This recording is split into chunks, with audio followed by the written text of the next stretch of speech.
This presentation on creating shared value is something that I've been looking forward to for some time. I'm really glad that Dane can join us here. Let me give you the introduction of Dane Smith. He's the managing director at FSG, which is one of those acronyms that are just letters, right? Yeah. Foundation Strategy Group is where it started as. It's a nonprofit strategy consulting firm founded by Professor Michael Porter and Mark Kramer to find new solutions to social problems. Dane leads the Washington, D.C. office of FSG and is co-leader of FSG's shared value practice. He brings 20 years of experience advising private public sector leaders on business strategy. Dane has worked with CEOs, COOs, and functional heads of Fortune 500 companies in the pharmaceutical, financial services, mining, consumer goods, retail, hospitality, and manufacturing industries. He has particular expertise in helping companies identify new business opportunities that simultaneously address serious social challenges. He has recently consulted with Barclays, Rio Tinto, Prudential, Eli Lilly, Goldfields, Arauco, and Intel on their shared value strategies.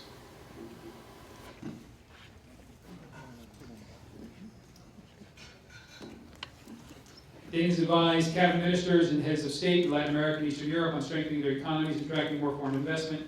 He has launched national competitiveness councils and more than 10 industry clusters.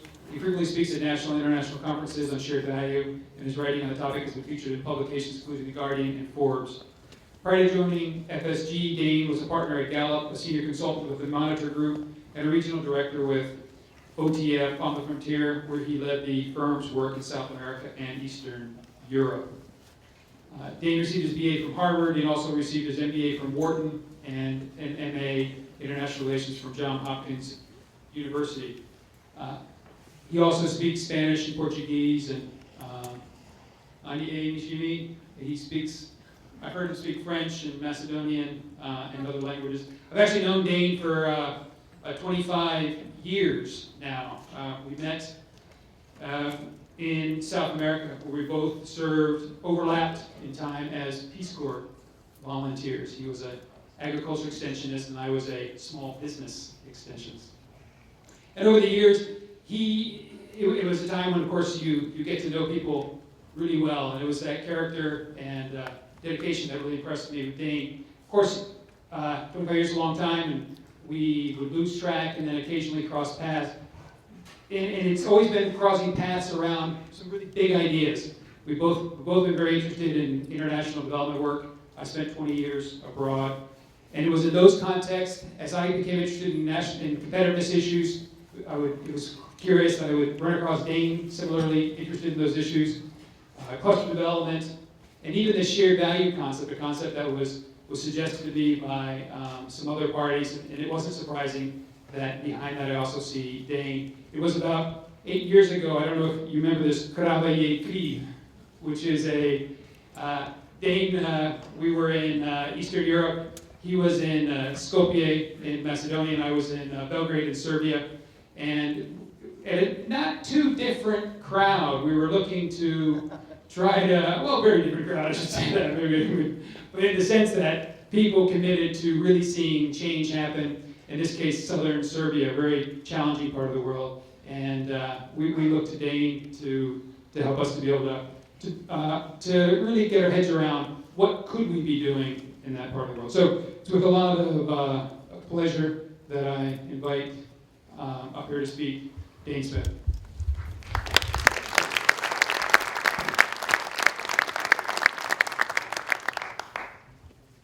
Thanks very much, Brian. Is the mic picking me up? Not yet. Okay. How about now? Yes? Yes.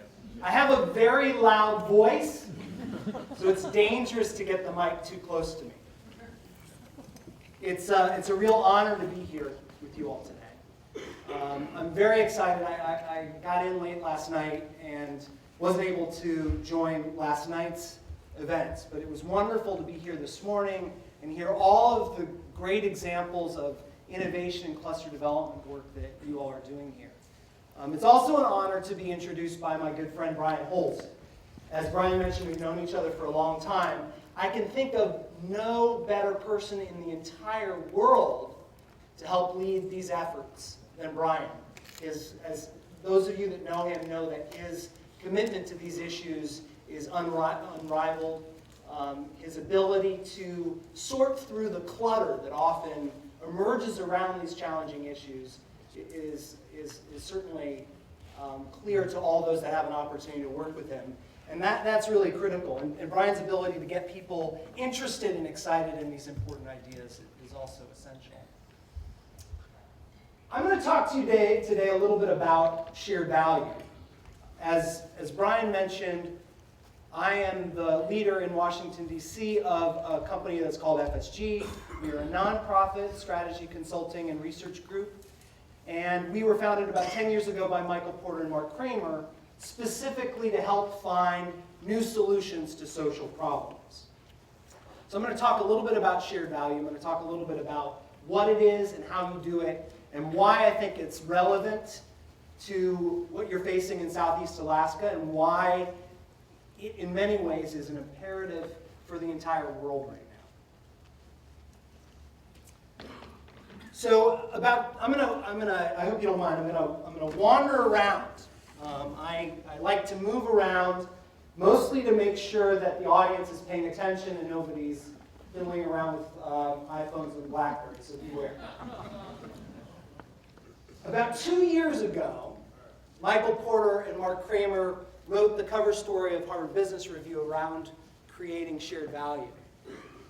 And the core idea in this article was that there is an unprecedented and largely undiscovered opportunity out there for companies around the world to improve their competitiveness and their profitability by helping to solve social problems.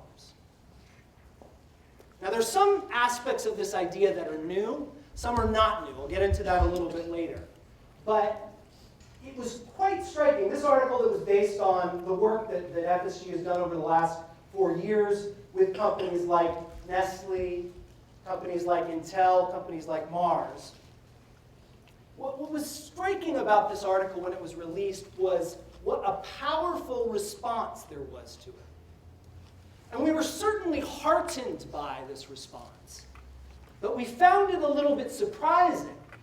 After all, we are a small company. There are about 100 of us in offices, mostly in the United States, one in Geneva.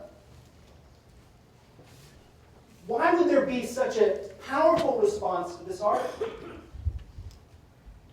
The response surprised us in terms of how many companies reacted to it and the urgency with which they responded.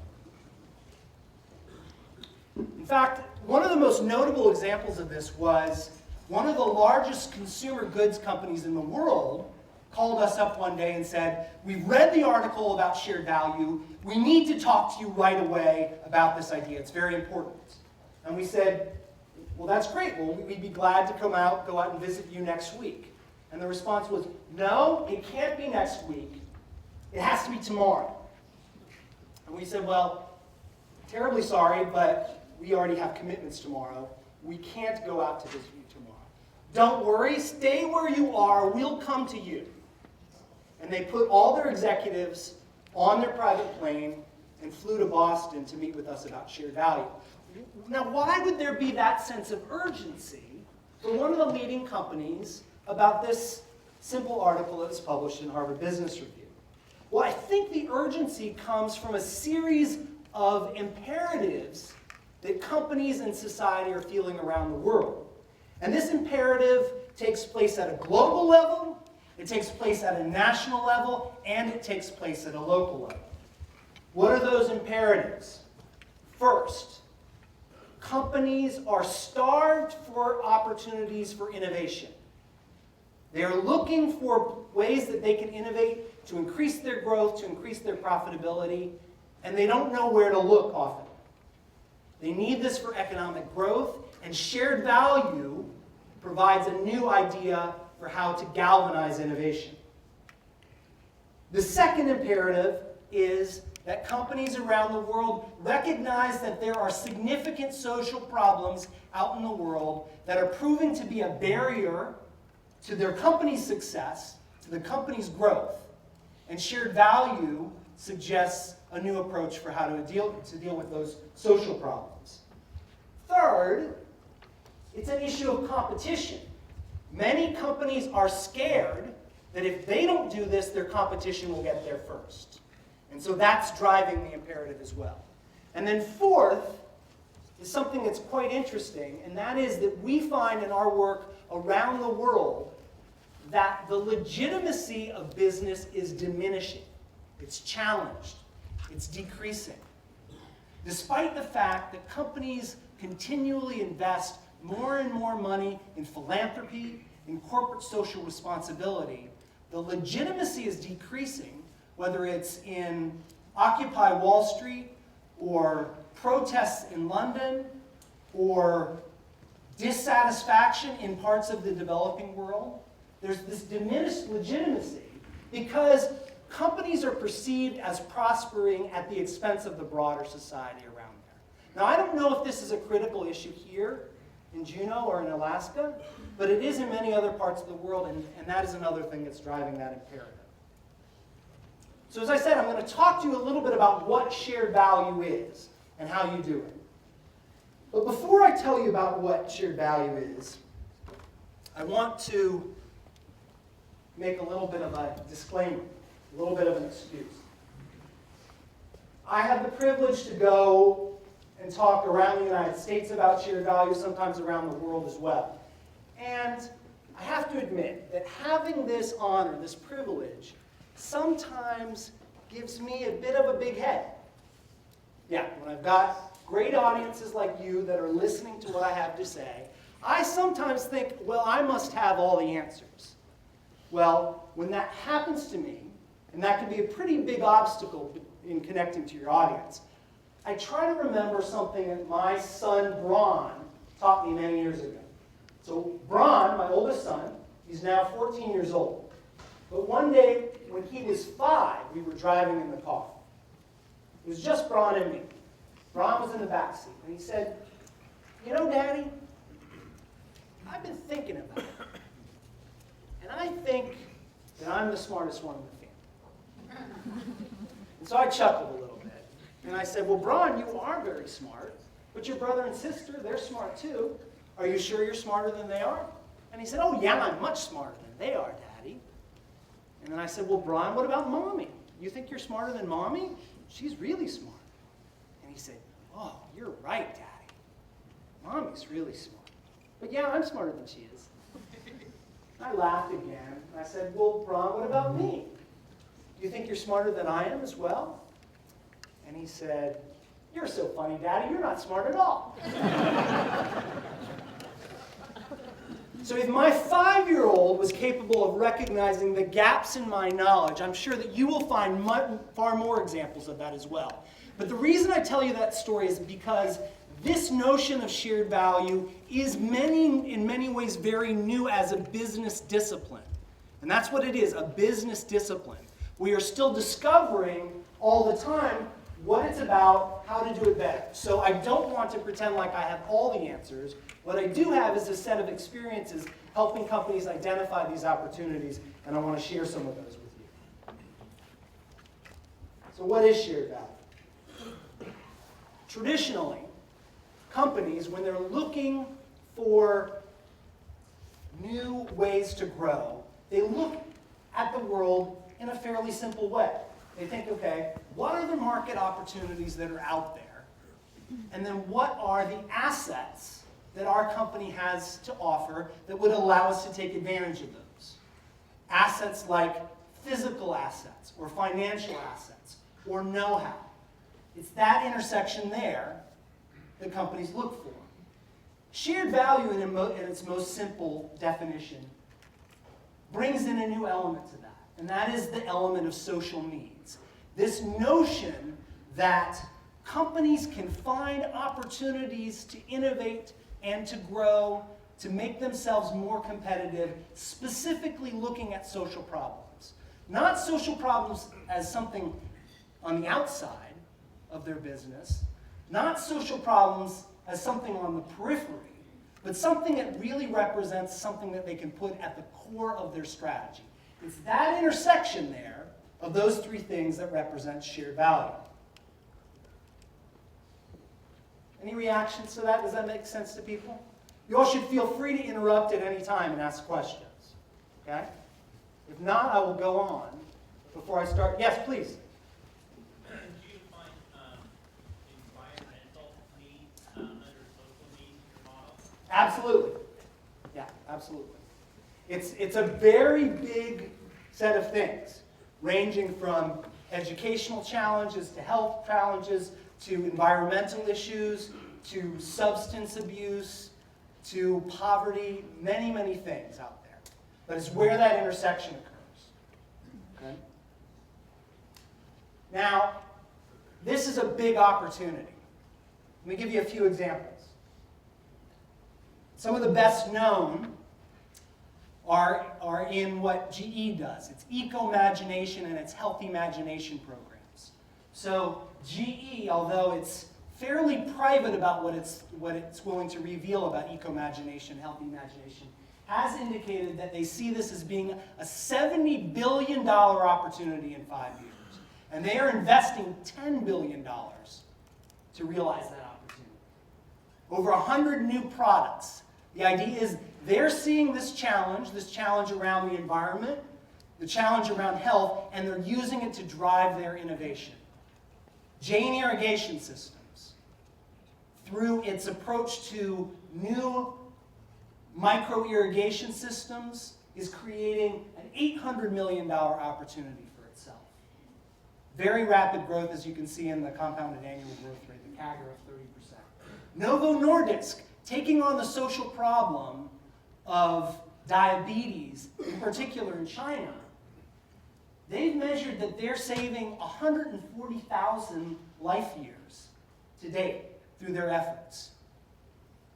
These are business strategies that are creating wealth for companies, but they are being done, they are being achieved through helping to solve social problems.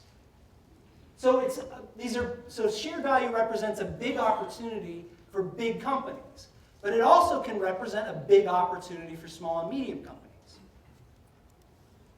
So I just learned about this company a week ago. I'm speaking on a panel. There's an organization called Partnership for a Healthier America, and it's related to Michelle Obama's initiative to get kids more active. And so there's a company that's speaking on this panel. It's called Revolution Foods. And I hadn't heard of Revolution Foods. It's not real big. They see themselves as having probably a $50 million opportunity. But what they saw was a social problem of a lack of healthy foods in schools. And they built a business model around it. A very successful one. They just won a big contract with San Francisco Public Schools. It's an opportunity for small companies and big companies. Cascade Engineering, a plastics company based in Michigan, has created a competitive advantage for itself in the marketplace by addressing a social problem that most plastics companies are not willing to take on. That is, how do you help your clients diminish the use of natural resources? How do you diminish their use of oil? How do you diminish their use of plastics? They've created a competitive advantage by, instead of complaining about the regulation, saying, we're going to get ahead of this and we're going to demonstrate to everybody out there that we can do it better. So it's a big opportunity for big companies, but it's a big opportunity for small and medium companies as well. Many of you probably have heard of small social entrepreneurs. It could be a big opportunity for social entrepreneurs as well. But I want to make something very clear. Sometimes social businesses are defined in different ways. Some are defined in the way that you might see Revolution Foods defined. It's trying to make as much profit as it can by helping to solve a social problem. But others put the social side first. They say, well, we don't really care how much money we make. We want to solve a social problem first. That's a wonderful thing. Greatly admire them, but that's actually not shared value. Shared value is about maximizing your business impact and the social impact at the same time.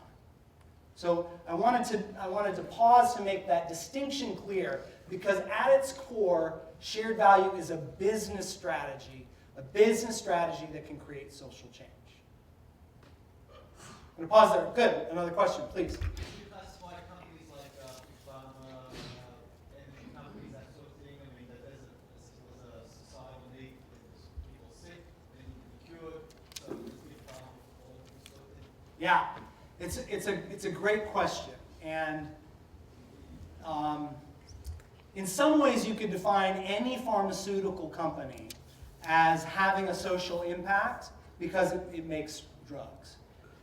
The way that we think about this is, in order for something to be truly shared value, it needs to be creating a pathway to address social problems, innovate in a way that resolves social problems that hasn't been discovered before.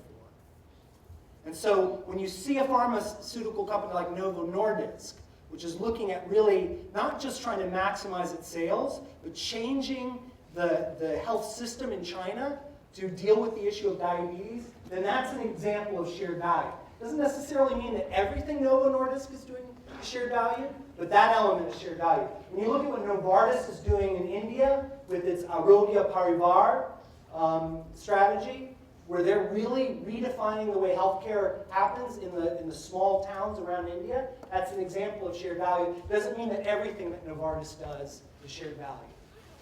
Your question is a good one, because it reminds me to point out that companies that have shared value strategies are not necessarily saints. It doesn't mean that everything that they do is great or perfect. It doesn't mean that there's not anything that they do that's questionable. But it does mean that they have strategies that are looking to maximize profit by helping to solve social problems. Yes, please. What do you talk about the concept of shared values and taxation policy? Yeah, let me get to that one in a minute, okay? Because it's a good question. And I do have a place in my presentation to tackle it. Okay, so you might have, by my focus on solving social problems, you might say, well, this is principally about doing good. It's not about business. What I'm trying to reflect in this picture here is the notion that companies' attitudes towards social problems have changed. In the past, companies ignored these problems and said, it's not our responsibility, it's the government's responsibility, it's community's responsibility, it's church's responsibility, synagogue's responsibility, it's not our responsibility.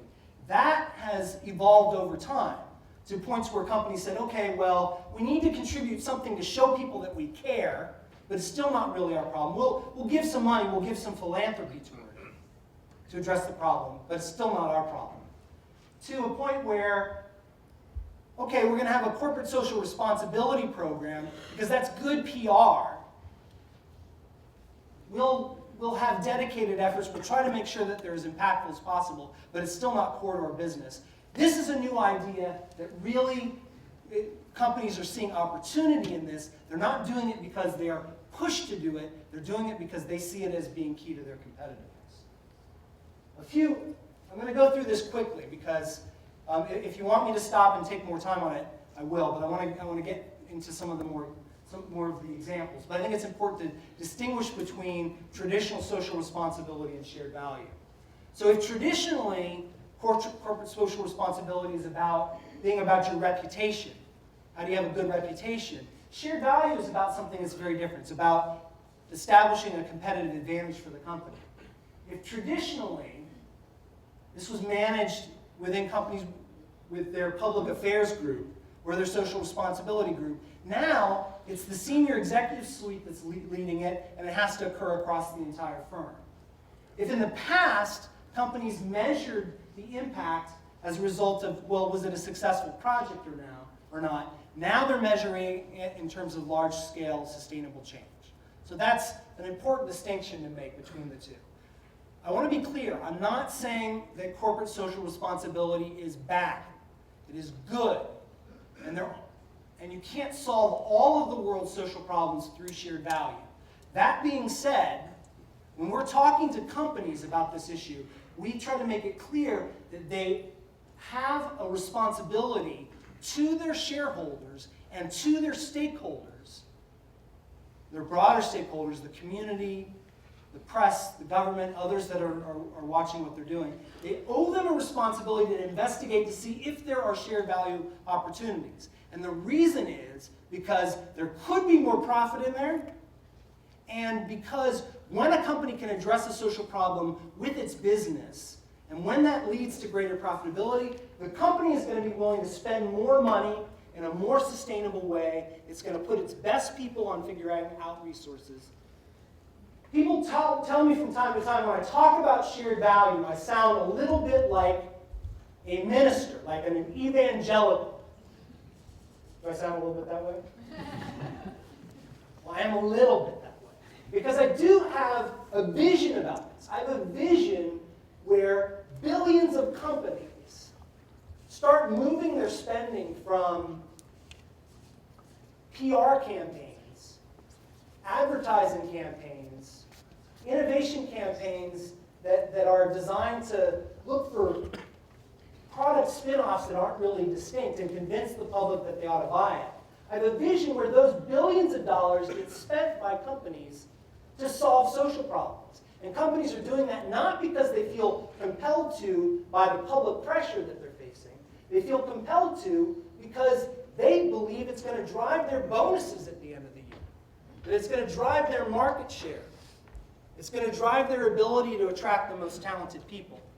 And I think that vision is something that's very important. Yes, another question over there. Of the companies that have adopted this strategy, have they continued to keep their corporate social responsibility programs running in parallel, or have they sort of shifted more towards the shared value model? Yeah, it's a good question. The quick answer is that most companies need to have a portfolio of things that they're doing, big companies, and there's a lot of pressure that they face where they can't eliminate philanthropy. But if they're pursuing this path, then they're shifting it over time to more shared value opportunities, and they're finding ways to have their philanthropy support what they're doing in shared value so that it can increase its social impact and increase the impact of the company. I'll go into that a little bit more. Okay, let me tell you about the ways that companies create shared value. 3 ways, basically. The first is through introducing new products or services that in themselves address a social need. I already talked about eco-imagination, health imagination. I'm going to tell you about a few other examples later, things that Intel is doing, things that Dow is doing. Whoops, I'm on the wrong slide, aren't I? There we go. That was the next one. So that first one is about introducing new products and services. But it seems to me that with this group, rather than talking about these examples of really big companies, I should cite examples that I heard today in this room. So I hope I get the names right, because I was very impressed with the examples. So Bob Janes of Juneau, talking about a new service that they're offering about allowing the disabled to experience the environment in a way when it's difficult for them to go out there. I don't know the size of that business opportunity, but the notion that this is a social problem, maybe a small one, that can drive business growth is an interesting one. Jamie Cagle from Allen Marine, also talking about innovation in products and service that can address these problems. What I'm trying to do here is cite examples that are relevant to you as well as the big examples so that you can see that it's an imperative not just globally and nationally, but it can be locally as well. The second way that companies create shared value is by looking at their value chain. The value chain, as the way that Porter defines it, is all the things that a company does within its own operations. So whether it be manufacturing or logistics or product development or HR. And when companies change their value chain, the way they do things, in order to address a social problem, that's a great example of shared value. So I could tell you about what Walmart's doing there, the way it's reconfigured its value chain to decrease its environmental footprint and simultaneously has saved $200 million for the company. But we could also look at what Alaska Brewery is doing to diminish its footprint find new ways to address a social problem, a business problem that it has as far as the cost of energy, but also have a social impact. The third example is in enabling local cluster development. So you all are deeply familiar with that example, the idea that companies can simultaneously help create conditions that increase their competitiveness, but also creating an enabling environment that allows the community or the society around it to prosper more. So I can tell you about what Mars is doing around local cluster development in Côte d'Ivoire to completely change the way that they produce cocoa there, because it's an imperative for Mars to do that. But at the same time, it represents an opportunity for farmers to increase their average income from $500 a year to $3,000 a year. Or we could look at the example that Russell shared earlier about, I hope I don't pronounce this wrong, Ha'ani, which is also working in that way, and the ways that so many of you are working in clusters. So this is a global imperative. The most advanced companies in the world are finding ways to explore this, but it's clear to me, whether you call it shared value or not, there's a lot of that that's going on right here as well. Yes, please. I apologize if I missed it, but I was wondering if you have a working definition of this social value component of the shared value. Everyone's familiar with the profit maximization, right? But I wonder if there's some kind of definition around which I can compare these examples that you're giving. Yeah, so if you're looking for kind of a static definition, it's kind of the one that's up there. In the article, we define it as enhancing the competitiveness of a company while simultaneously advancing the economic and social conditions in the community in which it operates. So that's kind of the word definition, but oftentimes, I think you think about it in a more common sense kind of way. What is a social problem? And is a company help contributing to finding a solution to the problem? Not just ameliorating the problem, not just providing relief or philanthropy, but actually to find a way to solve that problem. That's the bar that you're trying to get above. It's important, so the person who asked about taxation before, it's important to distinguish creating shared value from the notion of sharing value that's already created. So in essence, and I don't want to get into a political discussion, but in essence, taxation is a little bit about sharing the value that is being created. And philanthropy as well is about sharing the value that's created. We're making a big profit, we owe a debt to society, and so we're going to give more philanthropy. Companies can decide to do that, but that's not the same thing as creating something new by helping to solve a social problem.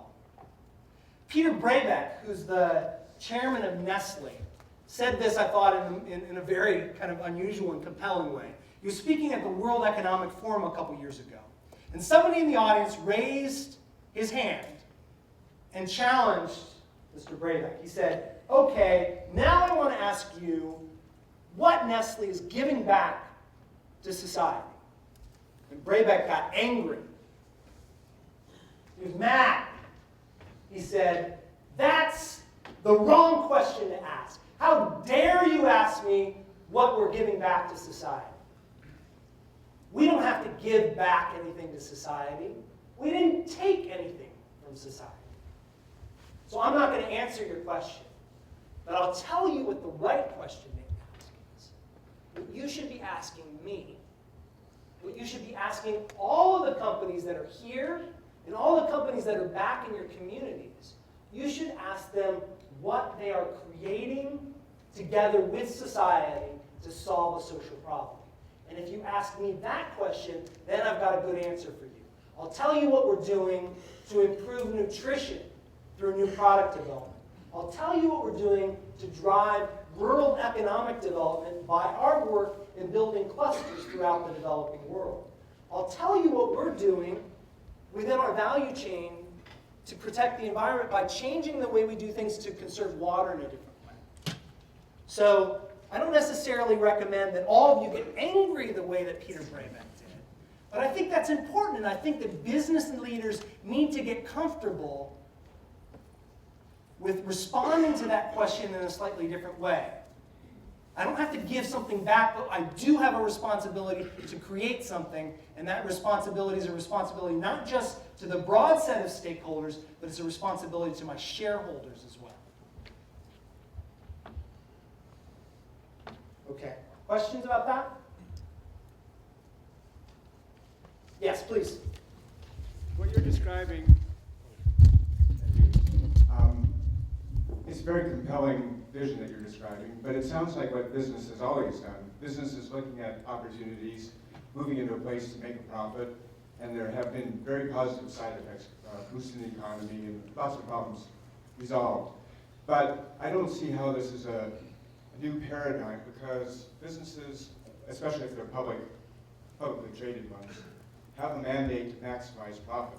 If they don't do that, they get taken over by somebody else who will do that. The corporate raiders. There's a history of shareholder initiatives to take on more social responsibility that has had a dismal record of failure. So until our very mechanism for raising capital in our markets has changed, I don't see how we can get past this impediment of having the mandate to maximize profit, and often at the expense of social good. There are obviously opportunities where you can do both, but it's not going to be the dominant force. And when you say measuring your success can be redefined as what you're doing for society, well, that's not how the markets work, and I don't see any mechanism for getting by that with our current system. So thank you for that question, because I think it helps clarify this a bit. It is a new paradigm because what I'm suggesting to you all today is that there doesn't need to be that trade-off. So yes, companies have always had the need to maximize profit. That's their responsibility. We're not suggesting anything different from that.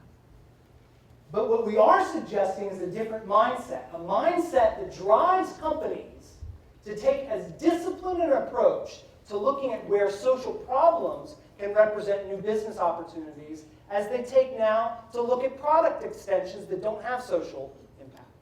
And right now, what's getting in the way is not what shareholders are demanding. What's getting in the way is the fact that business leaders and managers all over the world have been taught to think about their business in a particular way, and they are blind to the opportunities that are out there. They're blind because they are overestimating the risk that's out there. They're underestimating the revenue that's out there. They're blind because they don't think about collaboration in the same way. Or I should say, they're blind because they don't think about collaboration in a way that allows them to develop new business models. They're blind because they don't talk with their competition about ways that they can collaborate in pre-competitive ways to create social change that will increase profitability for all the companies. They're blind because they have this mindset that they need to diminish their profits to address social problems. So that's a nice segue here. This is the mindset change that we're talking about. That traditionally companies think that they need to make a trade-off. And what we're suggesting is that there's something different. That you don't necessarily need to decrease your profit margin to address environmental problems. You don't necessarily need to think about having an impact on social issues by giving up profits. Let me give you an example of a company that we all know about how that change is occurring. So, Coca-Cola, starting to break out of that. Starting to break out of that mindset. So, Coca-Cola all over the world, in Brazil, it saw a business challenge. Brazil's economy is growing very rapidly. What they call the CDE classes are becoming more prosperous, and this represents an opportunity but also a challenge for Coca-Cola. So their challenge, their business challenge, was that they wanted to drive sales growth with the lower socioeconomic classes. So tradition, and there's a social challenge that's associated with that as well. The social challenge is that in the areas where the lower socioeconomic classes are congregated, in the favelas, there are limited career opportunities for the youth there. Okay, so traditionally, what would Coca-Cola do?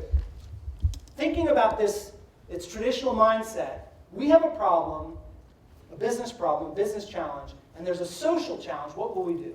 Well, we will make a contribution. We will give money to an NGO to help deal with that problem.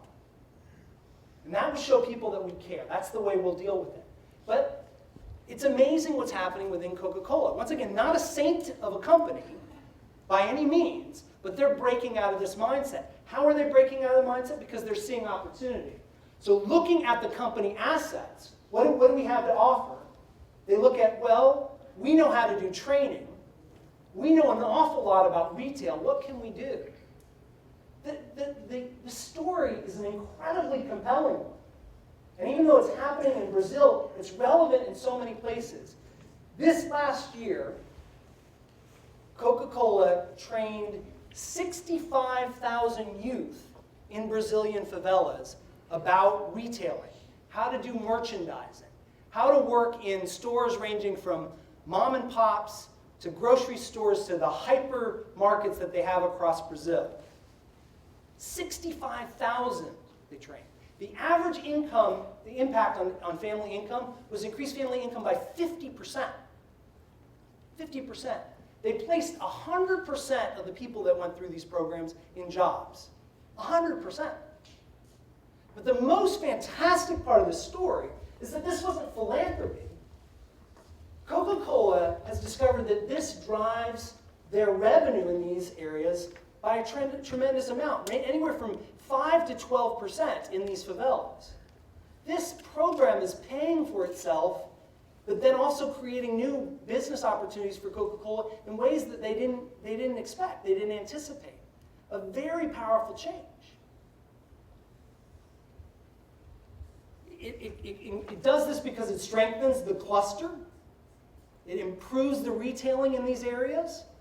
But it also creates a social connection, an emotional connection between these communities and Coca-Cola that didn't exist before. This is an example of shared value. But I can give you an example that might seem more relevant to Alaska. This is one that took place in Georgia. Southwire is a cable making company. It had a factory in southern Georgia, and they couldn't find enough people to work in enough qualified people to work in the factory. They couldn't find enough trained people. I think I heard people talk earlier this morning that sometimes that's an issue for companies here in this area as well. The inability to find sufficiently trained people. In the community, there was a 40% dropout rate in the high school. 40% dropout rate. It's a social problem, but it's also a business problem. So what did Southwire do? It created a program where it connected a factory specifically to the high school, doing mentoring for all of the students there, creating apprenticeships for people to work in the factories. The result of this program is that now nearly 100% of the students that are associated with the Southwire program graduate from high school, so a very big difference. And now this factory that was struggling has reached all-time levels of profitability and efficiency. So that's its impact that it can have on a smaller community. The reason why this is a paradigm-changing approach is because this notion that businesses have a responsibility to look for opportunities in a new place. That they need to have a disciplined approach to do that. And in order for them to do that, companies need to have a different level of dialogue with others in society. Generally, companies are accustomed to saying, okay, we're going to put our head down, we're going to be as efficient, as productive as we can, we're just going to do our thing. We're not going to deal with anybody else. But to find shared value opportunities, companies need to be in constant dialogue with other companies, whether it be their competitors, or their suppliers, or their customers. They need to be in dialogue with government, whether it be local government, or regional government, national government. They need to be in dialogue with universities, with nonprofits, and oftentimes it's most important to make sure that they're in dialogue with groups that they see as being impediments or obstacles to their success. So we find this with mining companies around the world. we do a lot of work with mining companies. And a big challenge with mining companies is to be able to demonstrate to the communities that the communities are prospering as the mine is prospering. As a result, there are oftentimes social movements in the communities to try to put up a barrier to mining. So what do the mining companies do? They usually try to shut those people out and try to make contributions to show the world that they really care. But that often doesn't resolve the problem. The solution to the problem is to engage directly with those groups and try to discover new opportunities that will diminish risk for the mine, will increase productivity for the mine, and will also to help solve those social problems. There are many mining companies around the world that are starting to put shared value at the center of their strategies. So you see it with Xstrata, you see it with Rio Tinto, you see it with BHP. We're working with goldfields now in Peru, South Africa, and the Philippines. There's a long ways to go yet. But when these companies explore this as a different approach, not doing it merely to get everybody off their back, but as a way to increase their competitiveness, then it becomes an opportunity to create shared value. Yes, please.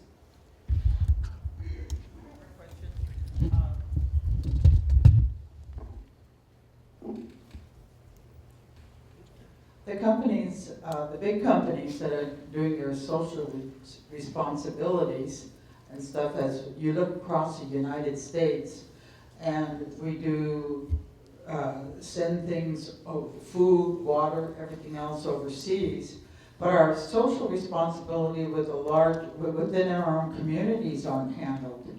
With the health care, with food, with housing, but yet the big companies or the federal government will go out and help someone that doesn't live here halfway across the world, and our people sleep on the streets, don't have proper housing, don't have health care. And so what is social responsibility with these large corporations? It's almost like, should they cluster together and work on what we have at home to repair our damage first before we head out to the rest of the world? I don't know. It's just a question. Well, I think it's an important one to consider. Why do companies do this? Why do they spend money in other places and not spend money at home? I think that's your question. My answer to you would be is that they are doing that because they are responding in a reactive way to a social, whatever pressure they're facing. If they're feeling the pressure someplace else, then they respond in a reactive way. We want to get we want to get good press. We want someone to write an article about how great we are. What they're not doing is they're not identifying the opportunity for them to improve their business by helping to solve social problems at home. Now, what I'm not saying is that companies should say, hey, there are problems of hunger, homelessness, poverty, health, education. We're going to tackle all of these. For this to be a successful business strategy, it has to follow the pattern of any business strategy, which is you have to make choices. Choices about where you can have the most impact for your business and for society. And generally that means not doing 12 things anymore, but figuring out one or two things that are deeply integrated with your business. I want to share, these are a few more examples, but I want to summarize some of the lessons that we've learned about what companies need to do. And then I want to throw it up. You've been great with the questions, but I want to make sure that I'm answering all your questions. So open it up to more questions. This approach that you see on the left, this is kind of the traditional way that companies think about their social engagement. So consider social problems as a community issue, focus on reactive efforts to improve their reputation, investing in isolated projects, tracking dollars spent. This is what companies often do when they think about engaging on social problems. What we're trying to suggest is that there needs to be a different approach. See social problems as a business priority. That doesn't mean just assume it's a business priority. That means look at it, analyze it, measure the impact that it could have on your business, whether it's in terms of increasing revenue or decreasing costs or decreasing risk. But see it as being a business priority. Don't be reactive, responding to what people are pressuring you to do, but be proactive so you can have a long-term approach to change that social problem and increase the profitability of your company. Don't try to do it by yourself in isolated projects, but work collaboratively with other companies, with NGOs, with groups like JEDC, others where you can find intersections so you can have more impact together. And then track your business and social outcomes against a baseline rather than just measuring how much money you're spending or how many activities you're doing. A couple words about what government can do here, because this is important. Get asked about this from time to time. We see, I didn't want to go to that yet. So when we talk about the role that government can play, it's different, of course, on a national basis or a state basis or a local basis. But on a national basis, there's certainly an opportunity to create a legal framework that facilitates shared value. Right now, if companies will get tax breaks for making philanthropic contributions, but there aren't incentives for them to do shared value. So that's a bit of an impediment, a bit of a barrier to exploring opportunities for shared value. Government can facilitate that. Government can facilitate collaboration as well. So oftentimes, as I said before, companies don't think about entering into dialogue with non-governmental organizations, with nonprofits, with their competitors, with universities. Government can bring those groups together in a new way. Oftentimes, and we see this all the time, government will have a program that it's investing in. The private sector will have things that it's investing in, but there's no way that those things are being aligned.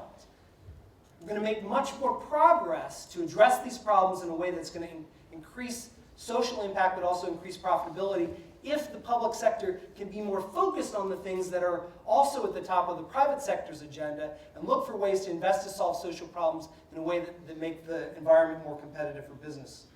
So I'm gonna leave it there, and I'm gonna pause and ask for a few more questions. I've got a bunch more material, but I want to make sure that I'm answering questions so that I can demonstrate how this is relevant to you all. Yes, please. One of the things in looking at sharing value and coming up with things that support the bottom line but offer social value is not only do businesses compete for market share, but oftentimes I get the sense too that government organizations and NGOs and nonprofits also competitive about their specific skill sets. And what are some of the barriers you've noticed and how organizations overcome them when they may feel that a company participating in doing something that offers social value kind of gets on their turf? Yeah, it's a good question. I mean, there's so many impediments, so many barriers to good collaboration. A lot of it has to do with, nonprofits have, either they feel that they have those skills, as you're saying, and that they're concerned about companies getting on their turf, or they're deeply suspicious about business. Now, we're not going to work with business because business is bad, even if there's an opportunity to solve a social problem. We've worked with, how many people are familiar with Mercy Corps? Mercy Corps, a big international NGO, does some really interesting work around the world around trying to address social problems. So we have advised Mercy Corps how they can take an approach to shared value to allow them to have more social impact by collaborating with business in a different way. But Mercy Corps is very open with the notion that one of their cultural barriers is that probably 80% of the people that work there start off thinking that business is evil. So it becomes very difficult to think about, okay, well, how can we work with oil companies in Iraq to prevent conflict, to do peace building together, if you think that the company is evil? How can environmental groups work with pulp and paper companies that they think are evil to do forest protection and to find ways to integrate indigenous peoples into their value system? So this is one of the big impediments, and oftentimes it takes intensive coaching and cultural change to open them up to the possibilities. There are big blind spots on the company side because companies don't believe that they can learn about market opportunities from nonprofits. And they're big impediments because nonprofits don't believe that companies can actually do social good. But there increasingly are more and more examples where this is happening. Yes, please.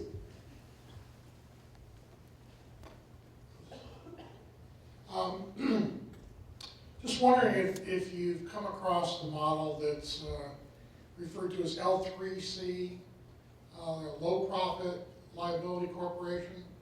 Kind of straddles that Kind of like the B corporations? Pardon me? Kind of like the B corporations? Well, I don't know, but it's not a nonprofit and Right. it's not totally maximizing for profit. Right. It's in that gray area in the middle. It's come about just in the last few years. There's not a lot of examples out there, but they refer to it as L3Cs. Yeah, I haven't heard that term before, but it sounds very similar to this movement, which also has emerged over the last few years around B corporations that actually have a different kind of economic structure that allows them not to maximize profit in order to increase the social impact that they're having. And I don't inherently have a problem with that.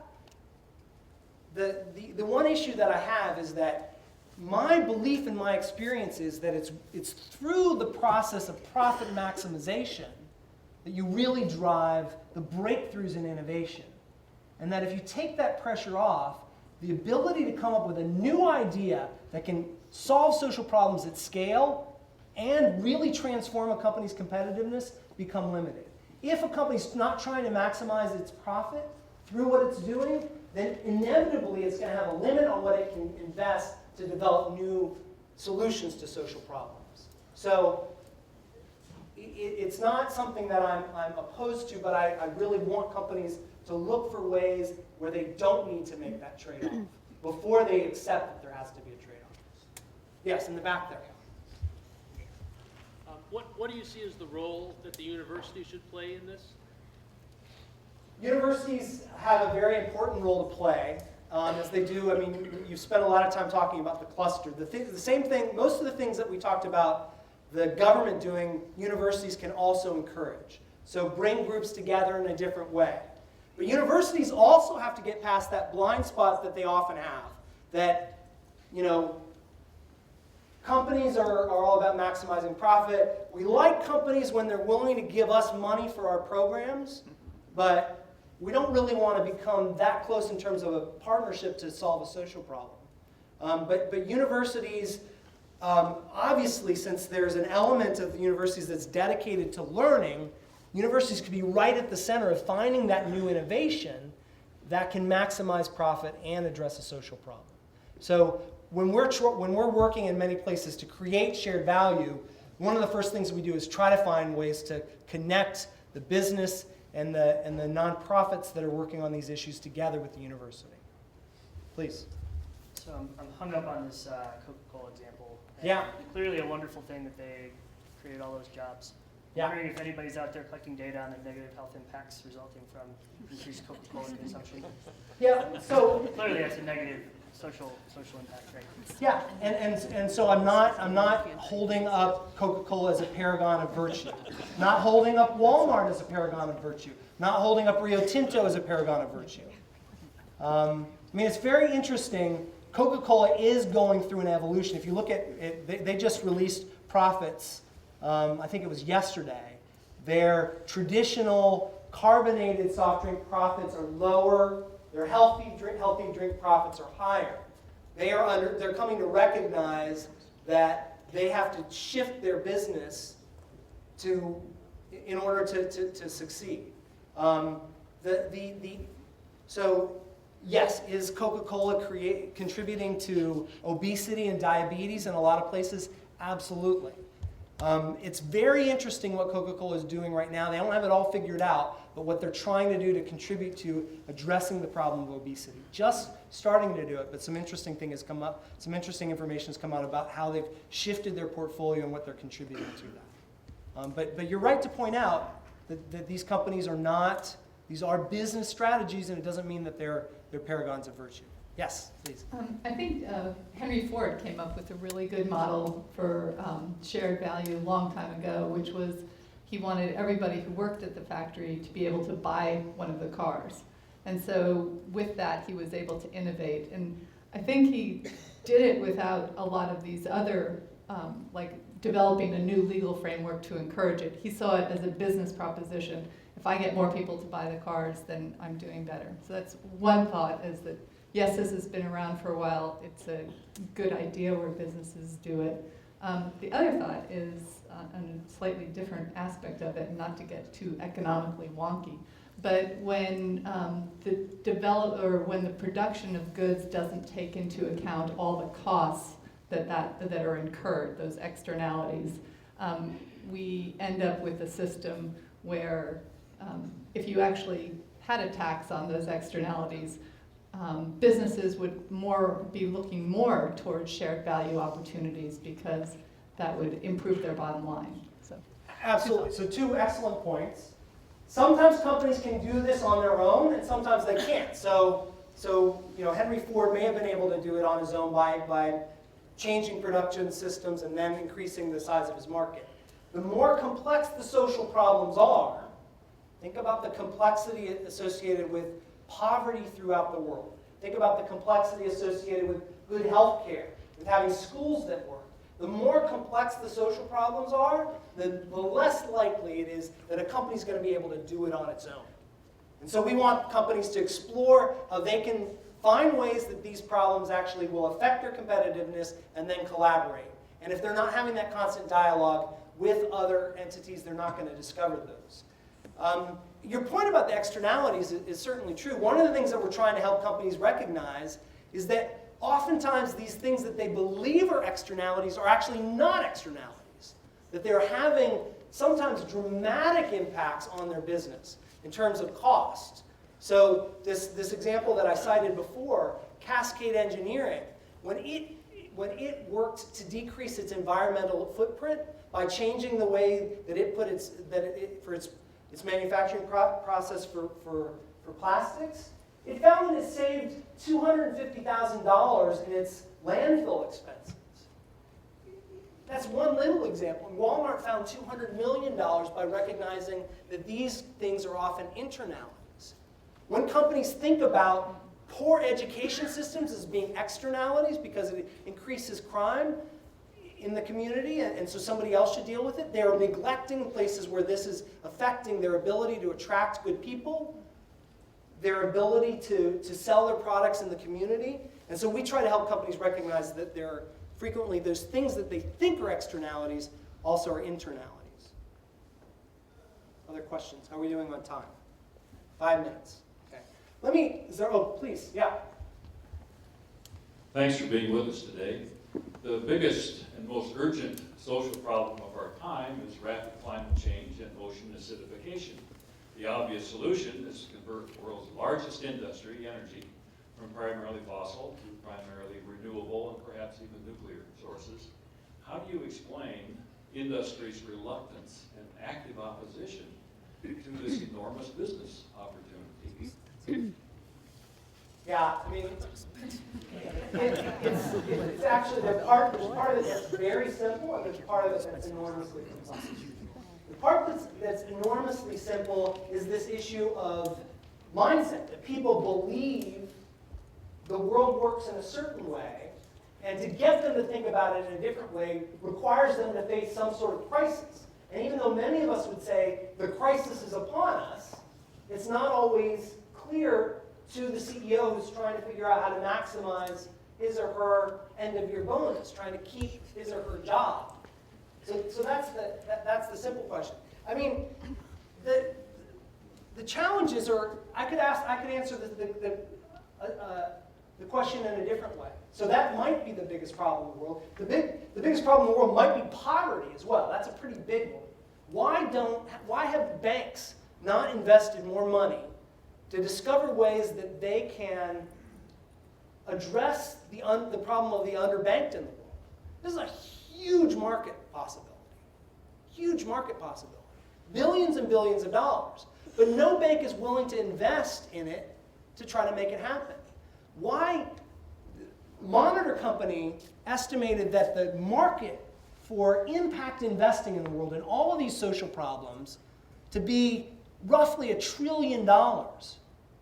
Why do investment banks that are driven primarily by greed, why don't they go after that $1 trillion? It's not because the opportunity is not there. It's because that their imagination doesn't allow them to recognize the possibility. It's because they don't see that there are opportunities for them to collaborate with those that they traditionally compete with to actually change the environment around them. And so if I sound like a missionary when I talk about this, it's because I'm also perplexed at why the world does not see this challenge and does not see it as being an enormous business opportunity. But what's heartening to me is that there are a few companies that are starting to see this and are starting to take a disciplined approach for discovering how they can create solutions to social problems by changing their business models. I want to conclude with the story. I wanted to mention that I'll be talking a little bit more in a breakout group about how to do shared value afterwards. But I want to conclude with a story. This is about, I told you a story about my son. Now I'm going to tell you a story about my grandfather. So even though I look very waspy, my grandfather came from Cuba many years ago. And back when he was in Cuba, one day he had a farm a little bit outside of Havana. And he was out in the farm, and a duck flew overhead. And he grabbed his gun, he shot the duck, and the duck fell into his neighbor's yard. So he went over to retrieve the duck, and when he got there, his neighbor, Don Luis, was holding up the duck. And my grandfather, who was a bit of a boastful man, he said, "Oh, Don Luis, did you see my great shot? I killed that duck. Here, give me the duck." And Don Luis said to my grandfather's name was Alibe, he said, "No, Don Alibe, the duck fell in my property. It's my duck." And my grandfather got very angry about that. He swelled up his chest, got right in front of Don Luis, who was a much shorter man, and said, "No, I shot the duck. It's my duck." They went back and forth like that. Finally, my grandfather said to Don Luis, he said, "I have a solution. And the better man will get the duck. This is what we'll do. We will take turns. One by one, we will each run up and kick the other man in the groin. And the one who is better able to maintain his composure, he will get the duck." And Don Luis said, "Very well. You go first, Don Alibe." So my grandfather got a running start, and he kicks Don Luis as hard as he could between the legs. And the blood drained from Don Luis's face. He almost crumpled to the ground, but he maintained his exposure.